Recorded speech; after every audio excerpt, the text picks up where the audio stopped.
வணக்கம். உங்களுக்கு இப்போ தேங்காய் இல்லாத அவியல் சொல்லித்தர போகிறேன். முதல்ல காய் அரிஞ்சு வச்சுக்கோங்க. முதல்ல சவுச்சவ், அப்புறம் உருளைக்கிழங்கு, கேரட்டு, பீன்ஸு, கொத்தவரங்காய், எல்லா காயும் போடலாம். எந்த காய் வேணால் உங்களுக்கு இஷ்டப்பட்ட காய் எல்லாமே போடலாம். அப்புறம் இது ஒரு கப்பு பச்சை வேர்க்கடலை, ஒரு கப்பு, தேவைக்கேற்ப பச்சை மிளகாய், ஒரு ஸ்பூன் சீரகம். இப்போது கத்திரிக்காய் தனியாக வேக வச்சுப்போம். ஏன்னா குக்கரில் போட்டால் குழஞ்சிரும், அதனால் தனியாக வேக வச்சுக்கலாம். இது முதல்ல காயெல்லாம் போட்டு 2 விசில் வேக வச்சுக்கலாம். அதுக்குள்ளே இதெல்லாம் அரைச்சி கொண்டு வந்துடுவோம். இப்போது அரைச்சிட்டு வந்துட்டேன். பச்சை வேர்க்கடலை, பச்சை மிளகாய், சீரகம் 3 சேர்த்து அரைச்சி வச்சுருக்கேன். காயெல்லாம் வேக வச்சு இதில் போட்டு வச்சுருக்கேன். கத்திரிக்காய் தனியாக வேக வச்சுருக்கேன், அதுவும் சேர்த்துருவோம்.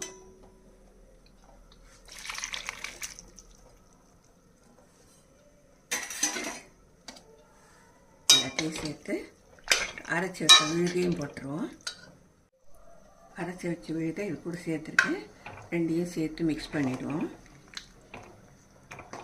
இது நல்லா கொதிக்கட்டும். பச்சை வாசனை போகிற வரையிலும் நல்லா கொதிக்கட்டும். கொதித்த பின்னாடி தேவையான அளவு உப்பு போட்டுப்போம்.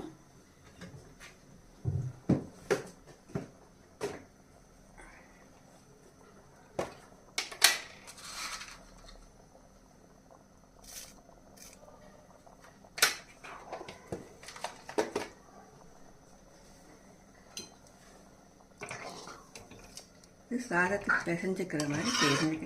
எப்போ எல்லாரும் அவியல் செய்யணும்னா தொட்டுக்கிற மாதிரி தான் செய்வாங்க. இது சாதத்துக்கு பிசைஞ்சு சாப்பிட்லாம், ரொம்ப நல்லாயிருக்கும்.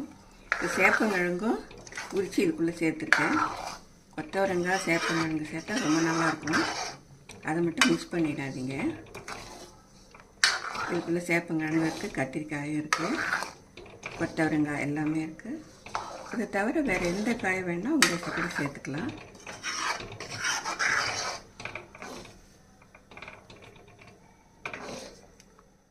கொதிச்சு வந்துச்சு பாருங்கள். பச்சை வாசனை போகிற வரையும் கொதிக்க விடுங்க. இப்போது தயிர் சேர்த்துப்போம். 1 கப் தயிர் சேர்த்துக்கலாம். இது மத்தாலும் வச்சுக்கலாம், இல்லை கரண்டியாலும் செஞ்சால் போதும். சேர்த்துட்டு தயிர் சேர்த்த பின்னாடி ரொம்ப கொதிக்கக்கூடாது.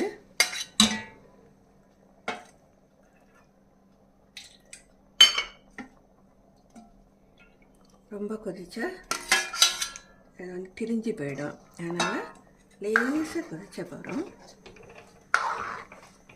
எல்லாத்தையும் சேர்த்து நல்லா மிக்ஸ் பண்ணிவிடுங்க.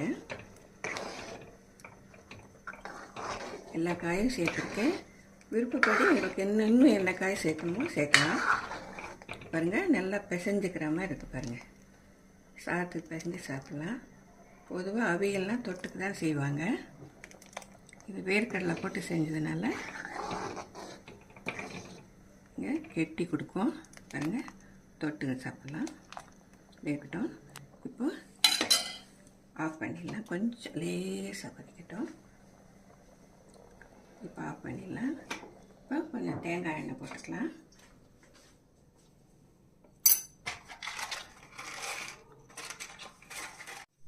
தேங்காய் எண்ணெய் போட்டிருக்கேன். கருவேப்பிலை போட்டுக்கலாம்.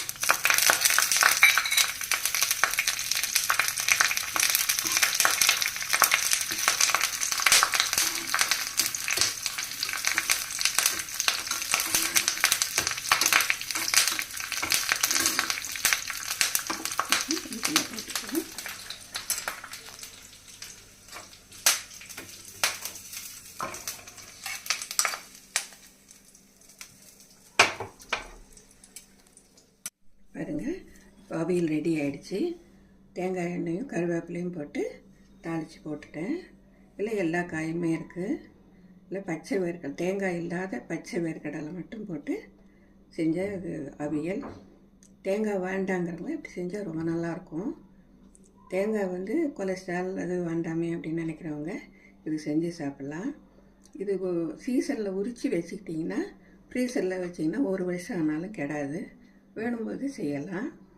இது செஞ்சு பார்த்து எனக்கு கமெண்ட்ஸில் சொல்லுங்கள். உங்கள் ஃப்ரெண்ட்ஸுக்கெல்லாம் ஷேர் பண்ணுங்கள். பார்த்ததுக்கு ரொம்ப நன்றி. வணக்கம்.